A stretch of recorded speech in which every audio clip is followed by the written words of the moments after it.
आज हम इतिहास के पन्नों को पलटेंगे और सीधे उन दस्तावेजों से जानेंगे कि कैसे एक शहजादा, जिसे अपनी ही जमीन से निकाल दिया गया था, वो तोप और बारूद के दम पर एक बहुत बड़ी सल्तनत को घुटनों पर ले आया और यहीं से हिंदुस्तान में रखी गई मुगल वंश की बुनियाद।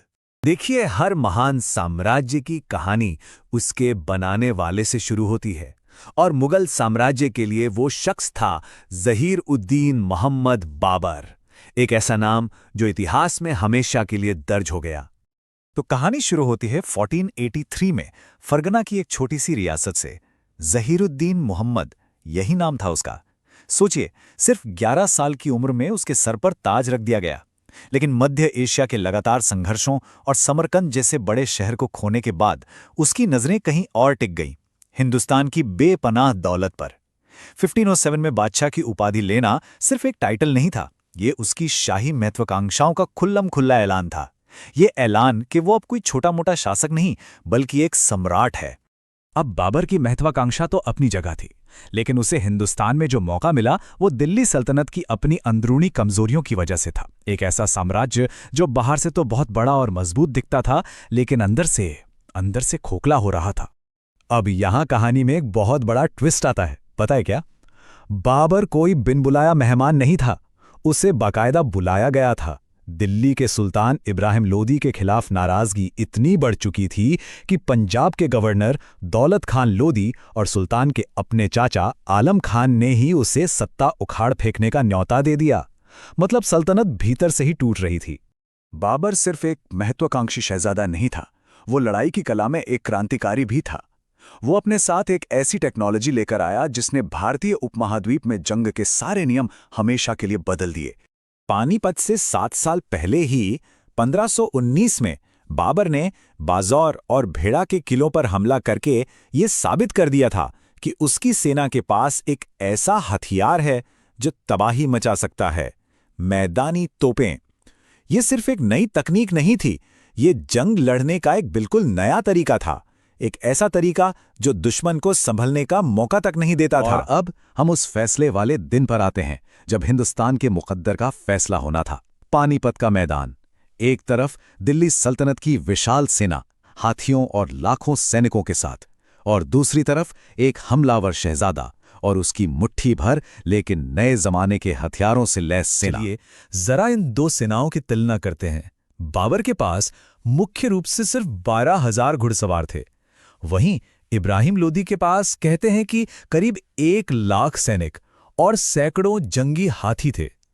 मतलब कागज पर तो कोई मुकाबला ही नहीं था। लेकिन बाबर के पास 2 ऐसे तुर्प के इक्के थे जो लोदी के पास नहीं थे, तोपें और एक बेहतरीन सैन्य रणनीति। देखिए, बाबर की रणनीति के 2 मुख्य हिस्से थे। पहला था अरबा। ये एक तरह की डिफेंसिव दीवार थी जिसमें बहुत सारी गाड़ियों को रस्सियों से एक साथ बांध दिया गया था और इनके बीच तोपें छिपी थीं। और दूसरा हिस्सा था तुलुगमा। ये था प्योर अटैक, एक ऐसी चाल जिसमें माहिर घुड़सवार सेना दुश्मन को किनारों से घेरकर पीछे से हमला करती थी। ये डिफेंस और अटैक का एक ऐसा घातक कॉम्बिनेशन था जिसका सामना लोदी की सेना ने पहले कभी नहीं किया था। 12,000 सिर्फ इतने घुड़सवार थे बाबर की मुख्य हमलावर सेना में। यह संख्या लोदी की विशाल सेना के सामने कुछ भी नहीं थी। लेकिन जैसा कि मैंने कहा, यह लड़ाई तादाद की थी ही नहीं, ये लड़ाई थी तकनीक की, दिमाग की और रणनीति की, और इसी ने इसका फैसला किया। तो हुआ ये, लोदी की विशाल सेना ने सीधे हमला बोला, लेकिन वो बाबर की गाड़ियों की दीवार यानी अरबा से टकराकर रुक गए। और जैसे ही वो रुके, तोपों ने उन पर आग उगलना शुरू कर दिया। चारों तरफ अफरत तफरी मच गई। जब लोदी की सेना का संतुलन बिगड़ा, तभी बाबर के घुड़सवारों ने किनारों से घूमकर उन्हें घेर लिया। कुछ ही घंटों में दिल्ली सल्तनत की वो सेना जिसे कोई हरा नहीं सकता था, इतिहास के पन्नों में दफन हो चुकी थी। पानीपत की जीत सिर्फ एक लड़ाई का अंत नहीं थी, ये एक नए युग की सुबह थी। दिल्ली की सल्तनत का सूरज डूब चुका था और एक नए साम्राज्य का उदय हो रहा था। जीत के फौरन बाद बाबर ने दिल्ली और आगरा पर कब्जा कर लिया और रस्मी तौर पर मुगल साम्राज्य की बुनियाद रखी। सोचिए, एक मध्य एशियाई शहजादा जिसे अपने घर से निकाल दिया गया था, अब हिंदुस्तान का बादशाह था। पानीपत की लड़ाई ने सब कुछ बदल दिया था। इससे पहले की जीतें एक हमलावर की थी, एक वॉरलॉर्ड की थी। लेकिन पानीपत के बाद खानवा, चंदेरी और घाघरा की लड़ाइयां एक सम्राट के अभियान थे जो अपने नए साम्राज्य को मजबूत कर रहा था। बाबर की विरासत सिर्फ जंग के मैदान तक ही नहीं है, वो एक बहुत अच्छा लेखक और कला का पारखी भी था। उसने एक ऐसी सांस्कृतिक नींव रखी जो उसके वंशजों के दौर में फली फूली और जिसकी छाप आज भी हिंदुस्तान पर साफ दिखती है। तो बाबर की विरासत क्या है? उसने हमें बाबर नामा दिया, जो उसकी अपनी कहानी है और जिसे दुनिया की बेहतरीन किताबों में गिना जाता है। उसने खूबसूरत मस्जिदें और बाग बनवाए और सबसे ज़रूरी, उसने उस मुगल साम्राज्य की स्थापना की जिसने भारतीय इतिहास और संस्कृति पर एक ऐसी छाप छोड़ी जिसे मिटाया नहीं जा सकता।